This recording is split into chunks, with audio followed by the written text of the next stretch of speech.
எம்மாடி, மாட்டுக்கு எப்படி மூக்கணாங்கயிறு முக்கியமோ அந்த மாதிரி தான் ஒவ்வொரு பொண்ணுக்கும் தாலி கயிறு. ஒரு பொண்ணுக்கு ரெண்டாவது வாழ்க்கை அமையறதுன்றதே அவ்வளோ சாதாரண விஷயம் கிடையாது.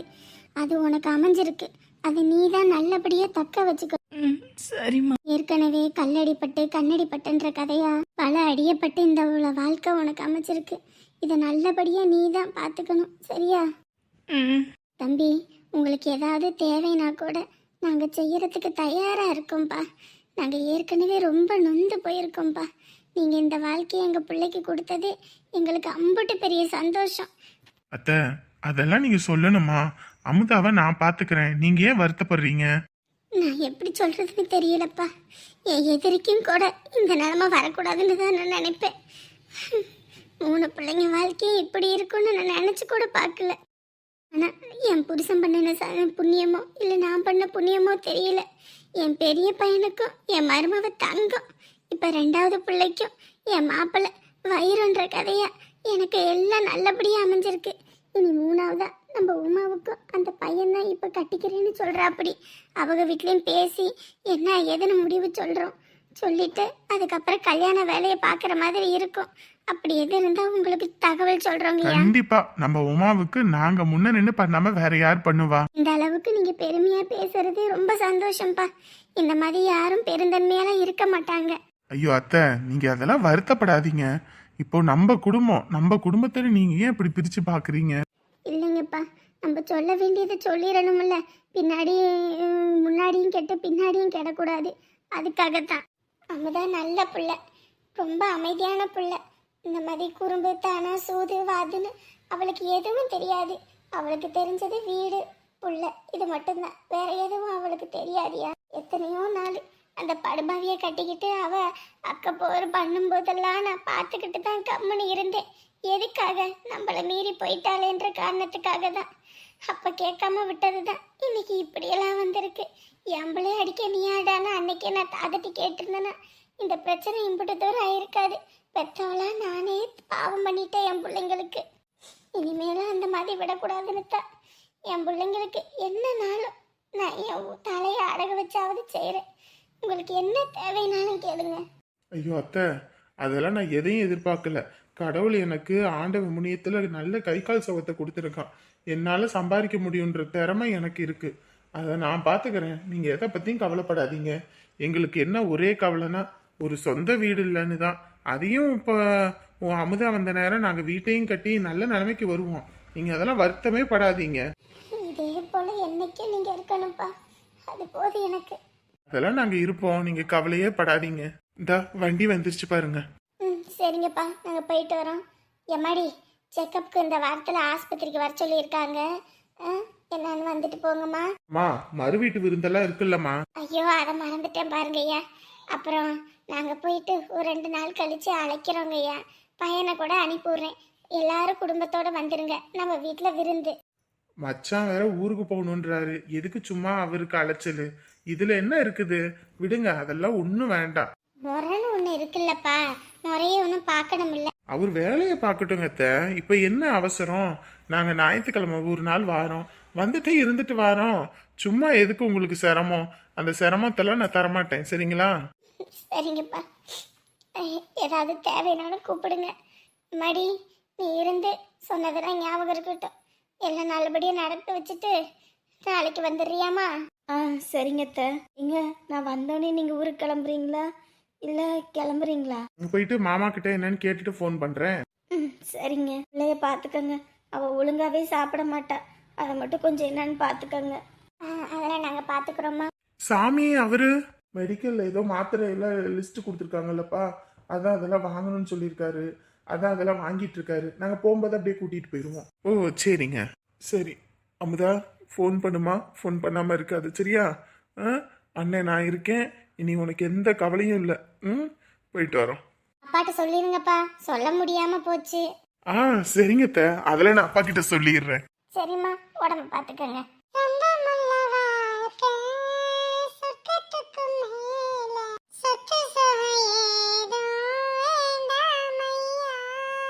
பார்த்து பத்திரம் போயிட்டு ஃபோன் பண்ணுங்க. பாவம், போகிறதுக்கே மனசில்லை அவங்களுக்கும். என்ன பண்றது, போயும் பொழப்ப பார்க்கணுமே. ஆமாங்க்கா, நம்ம கையில 10 இருந்துச்சுன்னா நம்ம பாட்டுக்கு தாராளமா எடுத்து செலவு பண்ணலன்னா, இல்லைன்னா அடுத்தவங்க கையில எதிர்பார்க்கணும். சரி இருங்க, நான் வண்டி எடுத்துட்டு வரேன், போலாம். சரி அமுதா, இரு நான் தான் வந்துடுறேன். எங்க நீ? இந்தா மல்லிகைப்பூ வாங்கிட்டு வந்துடுறேன். பூ எதுக்கு? சும்மா பூ இருக்கு அது இதுன்னு இருக்காத, இரு வாரேன். ஏம்மா முளம் எப்படிம்மா? மொளம் 50க்கா? 50ஆ? எனக்கு ஒரு 10 முளம் வேணும். ஒரு 30 ரூபா போட்டுக்கிறியா? ஐயோ 30 ரூபாய் கட்டுப்படி ஆகுதுக்கா. எனக்கே ஒரு முழம் வித்தா ஒரு 10 ரூபா 5 ரூபா தான் கிடைக்கும். அதையும் நீங்க இப்படி விலை கேட்டா எப்படி? ஒரு 45 ரூபா போட்டுக்கோங்க. சரிம்மா, ஒரு 10 முளம் கொடுங்க. அமுதா, வண்டியில இருங்க. ஆ சரிம்மா. அமுதா, நீ மாப்பிள்ளையோட முன்னாடி ஏறிக்க, நான் பின்னாடி ஏறிக்கிறேன். அக்கா, 2 பேருமே உட்காரலாம், 2 பேருமே ஏறிக்கோங்க. இல்லப்பா, எனக்கு முன்னாடி இடைஞ்சலா இருக்கும், நான் பின்னாடி உட்காந்துக்கிறேன். அமுதா நீ முன்னாடி ஏறிக்கம்மா. இருக்கட்டும் நீ, நம்ம 2 பேருமே பின்னாடி ஏறிக்கலாம். வெயிலா வேற இருக்கு. அதனால என்னப்பா? பின்னாடி ஏறிக்கலாம் நீ. சரி. பின்னாடி ஓபன் பண்ணி விடவா? இல்லையா, நாங்க அப்படியே ஏறிக்குவோம். ஐயோ பீரோவில் 2 வாரத்துக்கு முன்னாடி தான் துணியெல்லாம் மடிச்சு வச்சேன். களைச்சி களைச்சி களைச்சி இதையா போடுறாங்க. எரிச்ச கன்றாவியே வருது. 4 பேர் வந்து பார்த்தாங்கன்னா காரி மூஞ்சில துப்புவாங்க. என்ன வீடு லட்சணமா வச்சிருக்காங்கன்னு கச்ச கச்ச கச்ச கச்ச கச்சன்னு தானே வைக்கிறானுங்க. எரிச்சல் தான் வருது. இனி பாரு, நான் துணியே மடிக்க போறதுல ஒண்ணும் மடிக்கிறதுல எடுத்து போட்டு எல்லாத்தையும் கொளுத்தி போடுறேன். ஏண்டி ஏன் இப்ப கத்திக்கிட்டு கிடக்குற?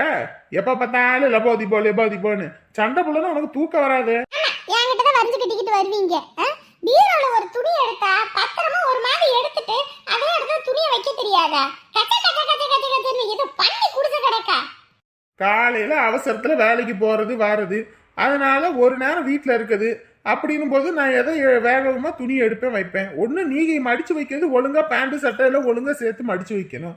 இதை ஒரு இடத்துல மடிச்சு வைக்க வேண்டியது, அதை ஒரு இடத்துல மடிச்சு வைக்க வேண்டியது. அப்புறம் அவசர நேரத்துல எடுக்கும்போது களைஞ்சுதான் விழுகும்.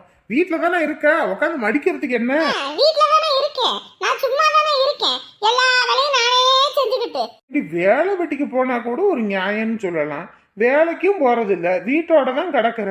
வீட்டு வேலை செய்யறது ஒரு கஷ்டமா? வெளியே போய் கஷ்டப்பட்டு உழைச்சு பாரு, அம்பிட்டு தெரியும் 10 ரூபா சம்பாதிக்கிறது எம்பிட்டு கஷ்டம்னு. வீட்டுல உட்காந்துக்கிட்டு இருக்கிறது ஒரு பெரிய வேலை. சோறு குழம்பாக்குறது ஒரு கஷ்டமா? இந்த வீட்ல பாத்திர வேலைக்கு சோறாக்கி உங்களுக்கு துணிமணி துவைச்சு போட்டு மடிச்சு வச்சு எல்லா புழுக்க வேலையும் பாக்குறதுக்கு நான் இன்னும் 2 வீட்ல போய் பார்த்தேன்னு வைங்க, மாசம் 30,000 சம்பாதிச்சு போடுவேன். என்னமோ சும்மா இருக்கு நம்மள சும்மா. ஒரு நாளைக்கு நான் வெளியே போயிடுறேன், அப்ப தெரியும் என் அருமை என்னன்னு. உனக்கு வாயிருந்தா எங்க அப்பா வாழ சொன்னா, வாயிலுன்னா எங்க அப்பா வர சொன்னான்ற கதை தான். மற்றவங்களாவது சொல்லலாம். 3 நேரம் விதவிதமா சமைச்சு போட்டு சமையல் வேலை செஞ்சா ஒரு நியாயம்னு சொல்லலாம். ஒரு நாளைக்கு குழம்பு வச்சின்னா அந்த குழம்பையே காய வச்சு ஊத்துற, அந்த குழம்பு முடிகிற வரைக்கும். ஒரு நேரம் சோத்தை பொங்குனீன்னா மதியானத்துக்கு அதே சாப்பாடு தான், ராத்திரிக்கு மிச்சம் இருந்தால் அதே சாப்பாடு தான். அப்படி இல்லைன்னா ஏதோ தோசை சப்பாத்தின்னு ஏதோ ஊத்துற. அப்படி எதுவும் சாப்பாடு அன்னைக்கு ரொம்ப மிச்சமாகி போச்சுன்னா தண்ணியை ஊற்றி மோரை ஊற்றி காலையில் அதை தான் கரைச்சி கொடுக்குறேன். இது என்னமோ ஒரு பெரிய கஷ்டம் மாதிரி சொல்கிற. ஹோட்டலில் சமைக்கிற மாதிரி 3 நேரமும் 3 விதமாக சமைச்சு கொடுத்தீங்கன்னா எங்களெல்லாம் தூக்கி கட்டிடுவேன். பகல் முழுக்க தூங்கி கொரட்டை அடிச்சுக்கிட்டு இருக்கிற. இதுலேயும் வேற ஊர் பக்கம் ஏதாவது புறணி கிடைக்குமா, எங்கிட்டாவது எவன் குடியவாது கெடுக்கலாமா அப்படின்னு அலைஞ்சு தெரிஞ்சுக்கிட்டு இருக்க. அதுக்கே உனக்கு நேரம் சரியா போயிருது. இதுக்கு எங்க நேரம் இருக்க போகுது? அது சரி, எங்க உன் பொறுக்கி புள்ள? சும்மா என் பிள்ளைய பொறுக்கின்னு சொல்லாதீங்க சொல்லிட்டேன். நீங்களே இப்படி சொன்னீங்கன்னா வீட்டுக்கு வர மருமக எப்படி மதிப்பா? ஓஹோ, உங்களுக்கு இந்த லட்சணம் வேற ஆசை வேற இருக்குதா? உன் பையனுக்கு ஒரு வேலை வெட்டி கிடையாது, ஒரு துப்பு கிடையாது. இவனையெல்லாம் எவன் கட்டிக்குவான்னு நினைக்கிற? இவனே ஒரு புள்ளைய கட்டிக்கிட்டாலும் இவன் வேலை வெட்டிக்கு போய் அந்த பிள்ளைக்கு சமைச்சு போட மாட்டான். அந்த புள்ளதான் வேலைக்கு போய் இவனுக்கு சம்பாரிச்சு போடணும். நீயே கல்யாணத்துக்கு போய் 2 நாள் நானும் பார்க்கறேன், 2 நாள் உன் பையன் வீட்டுக்கே வரல. பகல் முழுக்கத்தான் நான் வேலைக்கு போறேன், ராத்திரியெல்லாம் நான் வீட்டில தானே இருக்கேன். எங்க போய் சுத்துறான் உன் பையன்? ராத்திரி எந்த பயப்புல வெளியே போய் சுத்துறானோ அது உருப்படாது, குட்டி சவறு தான். பொம்பளை பிள்ளைய பொத்தி வளர்க்கணும், ஆம்பளை பிள்ளைய அடிச்சு வளர்க்கணும்னு சொல்லுவாங்க. நீ செல்லம் கொடுத்து வளர்க்குற, கடைசியில முச்சந்தில நிக்கி முக்காடு பட வைக்காம விடமாட்டான் உன் பையன். எப்பா பாரு அவனை கரிச்சு கொட்டணும். கரிச்சு கொட்டலன்னா உங்களுக்கு தூக்கமே வராதுல்ல. ஏண்டி நீயே கொஞ்சமாவது யோசி. வீடு வாசல் இருக்குது, உன் பையனுக்கு வீடு வாசல் இல்லையா? வீடே தங்க மாட்டேங்கிறானே. நான் பார்க்கும் போதெல்லாம் அவன் வீட்லயே இருக்கிறது இல்ல. எங்கதான் போறான் அந்த பொறுக்கி? எங்கிட்டு தான் பொறுக்கி சுத்துறான்னு தெரியல. எங்கிட்டாவது போய் பிரச்சனை இழுத்துக்கிட்டு வரட்டும்.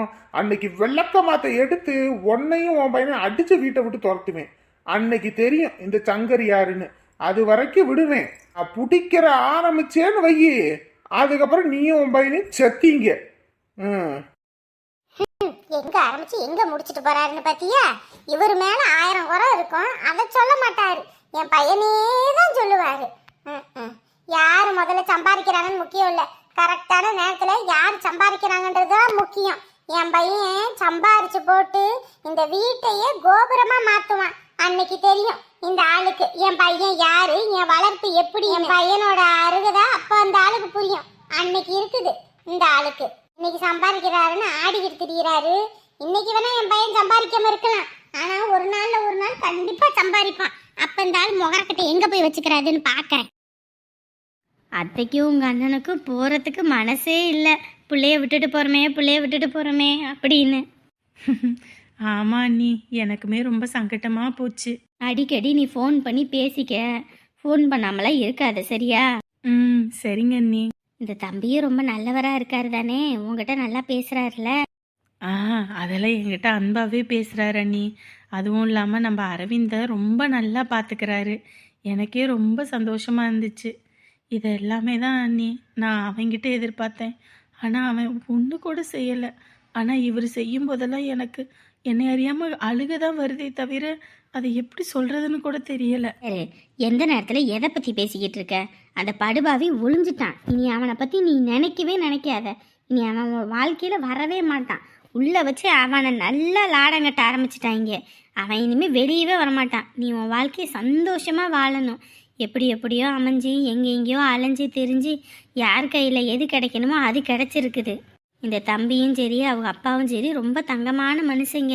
நான் கூட என்னடா அவங்க அப்பா வீம்பா இருக்காரே, இவன் வாழ்க்கை எப்படி அமையுமோ என்னமோன்னு பயந்துக்கிட்டு இருந்தேன். ஏற்கனவே ஒரு தடவை அவனால் கஷ்டத்தைப்பட்ட மறுபடியும் இந்த குடும்பத்துலேயும் கொடுமைப்படுத்திடுவாங்களோன்னு நினச்சேன். பரவாயில்ல, தங்கமான மனுஷங்க தான். அரவிந்தை எப்படி பார்த்துக்கிட்டாரு அந்த அவரும். நல்ல குடும்பம்.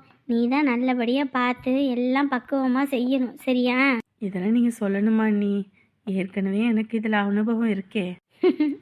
நான் உனக்கு என்னத்தை சொல்கிறது? எல்லாம் நல்லபடியாக இருக்கணும், அதுதான் எனக்கு வேணும்.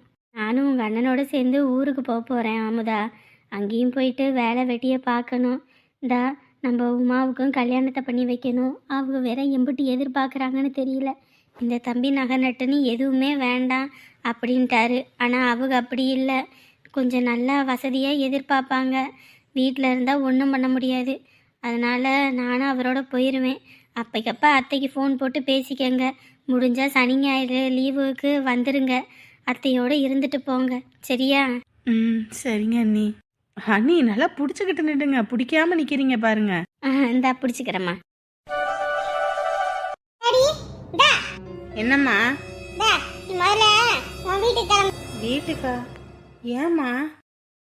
ஏண்டி, ஏற்கனவே அந்த சிறுக்கியோட ஆட்டம் கட்டி என்னமோ நீ தான் இப்ப அவளை வந்து கூட்டிட்டு போய் கல்யாணம் பண்ண வச்ச மாதிரி அவங்க குடும்பத்துல உள்ளவங்க எல்லாரும் வாய்க்கு வந்தபடி பேசி உன்னை கட்டி வச்சு அடிச்சு உரிச்சிருக்காளுக. இப்ப அவளுக வேற மறுபடியும் அங்க இருந்து இங்க வாராளுகளாமா. வந்தாளுகனா வேணும்னு உங்ககிட்ட வம்பு கட்டிக்கிட்டு வருவாளுகடி. ஒன்னாலதான் இப்படி ஆகி போச்சுன்னு அவளுகளுக்கிட்ட எல்லாம் நம்ம போய் வம்பு சண்டை இழுக்க முடியாது சரியா? நீ முதல்ல கிளம்பு. அம்மா, அப்பாவுக்கு வேற உடம்பு சரியில்லை. இந்த நேரத்தில் நானும் போயிட்டேன்னா அப்புறம் நீ என்னம்மா பண்ணுவ ஒத்தையில? ஐயோ, அப்படியே உங்க அப்பா மேல ஆசையும் பாசமும் தான் அப்படியே பொங்கி வலியுது. நீ உங்க அப்பனுக்கு உடம்பு சரியில்லைன்னு வீட்டோட இருந்திருந்தா நீ சொல்றதுல ஒரு நியாயம் இருக்குன்னு சொல்லலாம். நீ வீட்டுல எங்கடி இருந்த? எப்ப பார்த்தாலும் அங்க இங்கன்னு போய் பொறுக்கிக்கிட்டு தானே தெரிஞ்ச. இதுலயும் வேற அந்த ஆட்டக்காரிய போய் அங்க சேர்த்து வைக்கிறேன் இங்க சேர்த்து வைக்கிறேன்னு சொல்லி இதெல்லாம் நம்ம குடும்பத்துக்கு தேவையா? நல்ல பிள்ளைன்னு பேர் வாங்கி இப்ப நார பிள்ளைன்னு நல்ல பேர் வாங்கிட்டப்போ. பொம்பளை பிள்ளைங்க கெட்ட பேர் ஒரு நிமிஷத்துல வாங்கிடலாம், நல்ல பேர் வாங்குறது தான் கஷ்டம். கட்டையில போனாலும் நம்ம நல்ல பேர் தான். நான் பரவாயில்ல, செத்தாலும் அவராசி நல்லா தான் செத்துட்டான்னு சொல்லி பேர் வாங்கணும். அதை விட்டுவிட்டு நாம பேரை கெடுத்துக்க கூடாது. அதனால நீ முதல்ல கிளம்பு. ஏம்மா அப்படி சொல்ற? இனிமே நான் எங்கேயும் போகலம்மா, வீட்டோட இருக்கேம்மா. ஆமா, நீ வீட்டோட இந்த லட்சணம் தெரியாது. நீ வீட்டுல இருந்தீனா அந்த பயலும் இங்க வருவான். சும்மா உங்ககிட்ட கூப்பிட்டுக்கிட்டு அங்க இங்கன்னு போய் பேசுவீங்க வைப்பீங்க. அதெல்லாம் இந்த ஊர்க்காரிகளுக்கு தெரியாது. இப்ப எல்லாம் நீ தான் கூட்டி விட்டன்ற மாதிரி தானே பேசிக்கிட்டு திரியறாளுங்க. அதனாலதான் சொல்றேன், பிரச்சனை தான் நமக்கு. எதுக்கு சும்மா நம்மளே வீண் பிரச்சனையே விலை கொடுத்து வாங்கணும்? நீ முதல்ல கிளம்பு, அதுதான் சரி. உங்க அப்பன் செத்தா கூட நீ இந்த பக்கம் எட்டிக்கிட்டு வந்துடாத. அதுக்கப்புறம் அதுக்கும் 4 வார்த்தை இவளுக்கு பேசுவாளுங்க. அதெல்லாம் கேட்டுக்கிட்டு என்னால உயிர் வாழ முடியாது. நீ கிளம்பு முதல்ல. அந்த இதுல ஒரு 500 ரூபா காசு வச்சிருக்கேன், பஸ்ஸுக்கு அது போதும். போயிட்டு போனடி போ. என்னம்மா நீ ஏன் விரட்டுற இப்படி என்னைய? இன்னும் என்னடி பண்ணுவாங்க? பின்ன என்ன பண்ணுவாங்க? அவளுக்கு வாயிலெல்லாம் நீ விழுக கூடாதுன்னு தாண்டி உன்னை இப்பயே அனுப்புறேன். பெத்த வயிறு பத்திக்கிட்டு எரியுது. 4 பேர் உன்னை அசிங்கமா பேசுனா பெத்தவ எனக்கு தாண்டி துடிக்கும். அவளுகளுக்கு என்ன? வாய்க்கு வந்தபடி பேசிட்டு போயிருவாளுங்க. நாளை பின்ன நீ கெட்ட போயிருவாங்கன்னா நான் தாண்டி அழுதுகிட்டு கிடக்கணும். போடி முதல்ல. நம்ம ஒன்றும் 4 பேரோட பிறக்கல, சரியா? நம்மள செத்தா இவனுங்களால என்ன பிரோஜனம் நினைப்பானுங்க, புரியுதா? நமக்காகலாம் யாரும் வந்து கூடையில நிக்க மாட்டாங்க. அவங்களுக்கு அப்படியா? ஒரு பிரச்சனைனோடனே குடும்பமே சேர்ந்து உன்னை அடிச்சாங்க. அங்கிருந்து ஒருத்தன் கூட உனக்குன்னு சப்போர்ட் பண்ணிக்கிட்டு வரல. எத்தனை நாள் நம்ம கடையில வந்து வாங்கி தின்றுப்பாங்க. இனத்துக்கும் எத்தனை நாள் இந்த கடையில ஓசியில கொடுத்துருப்பேன், அப்புறம் கூட வந்து தாங்கன்னு. அப்படியெல்லாம் என் கையில வாங்கி தின்னுபுட்டு இன்னைக்கு என் பிள்ளைய கட்டி வச்சு உரிக்கும் போது பெத்தவளா எனக்கு பதறுதுடி. மனசு அம்புட்டு வேதனையா இருக்கு. நான் கூட உன் மேல கைய வைக்காம வளர்த்து இன்னைக்கு ஊர்க்காரவங்க கிட்ட எல்லாம் நீ பேச்சு வாங்கணும் ஏச்சு வாங்கணுமா? அன்னைக்கு கூட நீ தப்பு பண்ணன்னு நினைச்சுக்கிட்டு உன்னை வழக்கமா தடுத்து அடிச்சேன். யாருக்காக? அவங்களுக்காக தானே. அதெல்லாம் யோசிச்சிருந்தோம் உன் மேல கைய வச்சிருப்பாங்களா? என்னைக்கும் கூடா நட்பு கேடா முடியுன்ற கதையா? அவங்களோட நட்பு வேணா, ஒரு வெங்காயமும் வேணாம். நீ கிளம்புடி, போடி. இனிமே உன் குடும்பம் தான் உனக்கு எல்லாமே, உன் புருஷன் தான் எல்லாமே. நீ கிளம்பு போ. நீ நடந்த விஷயத்துல உன் புருஷன்கிட்ட எல்லாம் சொல்லிக்கிட்டு இருக்காது, அப்புறம் அவங்களும் உன்கிட்ட சண்டை போடுவாங்க. நீ கிளம்புமா, கிளம்பு. சரிம்மா. உனக்கு ஒரு கஷ்டம்னா அம்மாவை எனக்கு தண்ணி துடிக்கும்.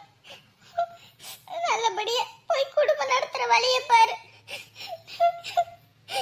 பத்திரமா போயிட்டு வா. சரிம்மா. இந்த ஊர்க்காரர்களுக்கு எம்பிட்டு செஞ்சிருப்பேன். நன்றி கெட்ட பயலுவ. கொஞ்சமாவது நன்றி இருந்திருக்கும். அத்தனை பேர் அடிச்சிருக்காங்க என் பிள்ளைய. வீட்டு பிள்ளைய ஒழுங்கா வளர்க்கறதுக்கு துப்பு இல்ல, அடுத்தவன் பிள்ளை மேல கை வைக்கிறானுங்க. வெக்கம் கெட்ட பயலுக. இருக்கட்டும், அவன் வீட்டுல ஒவ்வொரு பொம்பளை பிள்ளைகளை வச்சிருப்பாங்கல்ல, பிள்ளைகளை வச்சிருப்பாங்கல்ல, அவங்களுக்கு அந்த வழியை வேதனை வரும்போது புரியும். பெத்த வயிறு எம்பிட்டு பத்திக்கிட்டு எரியுதுன்னு. ஒன்றா ரெண்டாசைகள் எல்லாம் சொல்லவே ஒரு நாள் போதுமா? டேய் என்னடா பண்ணிட்டு இருக்க? ஆள் இல்லாத தோப்புக்கு நடுவில் கிணத்தடியில் உட்காந்துக்கிட்டு வாடா வேற எங்கிட்டாவது போகலாம். இங்கே வேணாண்டா, யார் கண்டாவது சிக்கணும் கொண்டே போடுவாங்க. ஏற்கனவே எங்கள் அப்பா உங்ககிட்ட பழகிறது தெரிஞ்சு என்னை வீட்டை விட்டு வெளியவே அனுப்ப மாட்டேங்கிறாரு. எப்போ பார்த்தாலும் எனக்கு பாடி கார்டு மாதிரி எங்கள் அம்மாவை போட்டுக்கிட்டு. எங்கள் அம்மா இன்னைக்கு வெளியே போகவும் நான் வந்தேன். இல்லைன்னு வையே, நான் வீட்டில் இல்லைன்னு தெரிஞ்சது என்னை உரிச்சு உப்பு கண்டம் போட்டுருவாங்கடா. வீட்டுக்கு போகலான்டா. உன்னை பார்க்காம நானே இத்தனை நாள் எம்பிட்டு கஷ்டப்பட்டேன் தெரியுமா? அங்கே போகிறேன் இங்கே போகிறேன்னு. இன்னைக்கெல்லாம் நான் உன்னை அனுப்பவே மாட்டேன். நீ இன்னைக்கு என் கூட டைம் ஸ்பெண்ட் பண்ணியே ஆகணும். டேய் லூஸ் மாதிரி பேசாதடா.